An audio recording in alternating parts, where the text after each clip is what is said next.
1964 సంవత్సరం శనివారం ఫిబ్రవరి 15వ తారీఖు. ఇవాళ గనక ఫిబ్రవరి 15 శనివారం వచ్చినట్లుగా 1964 సంవత్సరం అప్పుడు యేసన్న గారికి 17 ఏళ్ల వయసు.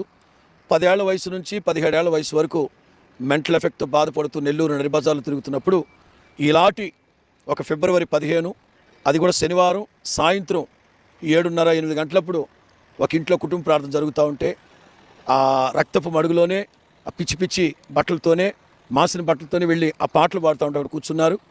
ఆ ఇంటోళ్ళు అనుకున్నారు ఎవరో పిచ్చోడు చెప్పులు తీసుకెళ్ళిపోవడానికి వచ్చాడు, ఏమైనా ప్రార్థన ముగించి చాప తీసి వెళ్ళిపోమన్నారు. ఆ ప్రార్థన ముగించాక యేసన్న గారు ఆ ఇంట్లోంచి బయటికి వెళ్ళి అలా ఒక చీకటి వీధిలో వెళుతూ ఉంటే ఆయన మీద ప్రకాశమానమైన ఒక వెలుగు వెలగడం, ఆ వెలుగే యెహోవాయే నీకు నిత్యమైన వెలుగై ఉంటుంది వాక్యం రాయబడినట్లు. ఎప్పుడైతే ఫిబ్రవరి 15వ తారీఖు శనివారం 64 సంవత్సరంలో 1964 యేసన్న గారి మీద వెలుగు వెలిగిందో అంతే 7 సంవత్సరాలుగా ఉన్న ఆ మతి స్థిమితం లేని పరిస్థితులన్నీ ఒక్కసారిగా గిర్రుమని తిరిగి స్థిమితం కలగడం. వెంటనే మా ఇల్లు ఎక్కడ, మా అన్నదమ్ముళ్ళు ఎక్కడ, అక్క చెల్లెళ్ళు ఎక్కడ అని తిన్నగా ఇంటికి వెళ్ళి